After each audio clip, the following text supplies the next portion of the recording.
Shalom teman-teman, kembali lagi di 365 hari kabar baik. Hari ini kita mau bahas untuk tanggal 22 Oktober, hari Rabu, dan Injilnya dari Injil Lukas 12 ayat 39 sampai 48. Saya bacakan. Tetapi ketahuilah ini, jika tuan rumah tahu pukul berapa pencuri akan datang, ia tidak akan membiarkan rumahnya dibongkar. Hendaklah kamu juga siap sedia karena anak manusia datang pada saat yang tidak kamu sangkakan. Kata Petrus kepada Tuhan, Tuhan, kamikah yang engkau maksudkan dengan perumpamaan itu atau juga semua orang? Jawab Tuhan, jadi siapakah pengurus rumah yang setia dan bijaksana yang akan diangkat oleh tuannya menjadi kepala atas semua hambanya untuk memberikan makanan kepada mereka pada waktunya? Berbahagialah hamba yang didapati tuannya melakukan tugasnya itu ketika tuannya datang. Aku berkata kepadamu, sesungguhnya tuannya itu akan mengangkat dia menjadi pengawas segala miliknya. Akan tetapi jikalau hamba itu jahat dan berkata di dalam hatinya, tuanku tidak datang-datang, lalu ia mulai memukul hamba-hamba laki-laki dan hamba-hamba perempuan dan makan, minum, dan mabuk. Maka tuan hamba itu akan datang pada hari yang tidak disangkakannya dan pada saat yang tidak diketahuinya dan akan membunuh dia dan membuat dia senasib dengan orang-orang yang tidak setia. Adapun hamba yang tahu akan kehendak tuannya tetapi yang tidak mengadakan persiapan atau tidak melakukan apa yang dikehendaki tuannya, ia akan menerima banyak pukulan. Tetapi barang siapa tidak tahu akan kehendak tuannya dan melakukan apa yang harus mendatangkan pukulan, ia akan menerima sedikit pukulan.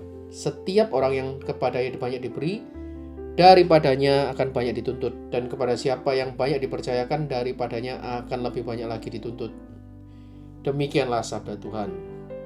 Terpujilah Kristus. Nah, teman-teman, hari ini buku ruas saya ketinggalan di mobil, jadi saya bacanya dari Iman Katolik. Teman-teman kalau mau baca kalender liturgi juga bisa dari Iman Katolik atau Daily Scripture, itu yang versi yang rutin ya teman-teman ya.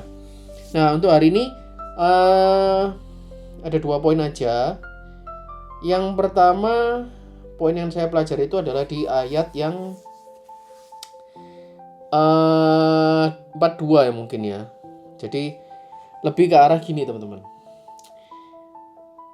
Kita ini dijadikan pengawas, ya kan, kepala atas semua hambanya dan pengurus rumah yang setia, gitu ya. Terus kemudian diangkat menjadi pengawas segala miliknya.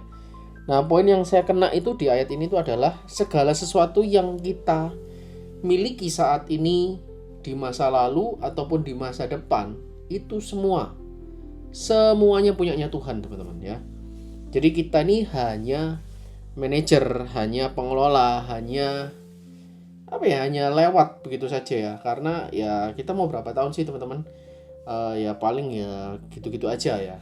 Nah tapi poin yang kita bisa pelajari adalah semua ini karena ini semua milik Tuhan ya. Kita pertama harus duel gitu ya, harus manage itu dengan baik. Yang kedua ya jangan merasa kita tuh memiliki dan memanfaatkan itu untuk kepentingan kita sendiri saja ya. Jadi boleh nggak pengawas atau pegawai atau karyawan itu menerima upah? Di beberapa beberapa hari yang lalu, firman Tuhan mengatakan barang siapa bekerja ia berhak mendapat upah. Boleh dipakai untuk kepentingan diri sendiri, tapi kan ini hartanya Tuhan. Nah kalau hartanya Tuhan ya jangan dipakai untuk kepentingan diri sendiri aja, bisa dipakai untuk kepentingan orang lain. Komitmen dari saya ya, again nggak jemu-jemunya Tuhan bicara bahwa sektor mana dari hidup kita saat ini yang kita itu lagi ngerasa itu hak saya, padahal itu haknya Tuhan. Nggak gampang loh ini teman-teman ya, kita melepaskan yang memang mungkin itu ya kerja keras gitu ya, Tuhan pakai kita, tapi kan firman Tuhan bilang itu semua hanya titipan. Kita nih diangkat menjadi pegawainya, menjadi orang yang memanage hal itu. Itu poin yang pertama. Poin yang kedua, kalau kita jadi jahat ya, terus kemudian kita memaknai itu punyanya kita dan nah ini ya, dan kita mulai semena-mena, itu udah nggak oke gitu ya. Nah, tapi poin yang kedua yang menarik di ayat 48 menurut saya teman-teman ya. Kalau yang ayat 42 sama ayat yang hamba yang jahat itu yang 45 itu sama lah, itu tinggal dibolak-balik aja. Nah, tapi poin yang kedua menurut saya yang bisa dijadikan komitmen untuk hari ini itu yang ayat 48. Ternyata teman-teman, jadi 47 dan 48 ya. Nah, orang yang tahu kebenaran firman tapi nggak melakukan, waduh, ini hukumannya lebih berat daripada orang yang nggak tahu. Ya, karena kayak logikanya kayak gini teman-teman. Kita tahu hukum itu, tapi kita tetap nggak melakukan. Ya, pasti hukumannya lumayan berat gitu. Tapi yang nggak tahu, tapi dia nggak melakukan atau malah melanggar, ya dia tetap menerima hukuman, tapi nggak sebanyak orang yang tahu tadi. Ya, jadi buat kita para pengikut Kristus, salah satu prinsip kekristenan adalah menjadi dekat dengan Tuhan, menjadi tidak hanya sekedar tahu Tuhan tapi mengenal Tuhan, itu dituntut banyak hal. Ya, salah satunya ya adalah kita bukan hanya menjadi pendengar firman, tapi menjadi pelaku-pelaku firman juga. Nah, ini memang gak gampang teman-teman ya, tapi ya kita sama-sama, Anda dan saya, kita sama-sama belajar untuk melaksanakan firman Tuhan ini. Step by step, bit by bit teman-teman ya. Kita apa komitmen yang mau teman-teman lakukan untuk menjadi pelaku firman Tuhan? Ya, simple aja. Salah satunya saya membuat gerakan ini 365 hari kabar baik itu ya untuk awal-awalnya ya untuk saya gitu, maksudnya untuk terutama itu untuk diri saya. Makanya saya tidak akan mengajar atau ngejudge, ini cuma sekedar sharing. Saya mau komit apa, saya post supaya apa yang progres saya itu menjadi accountable.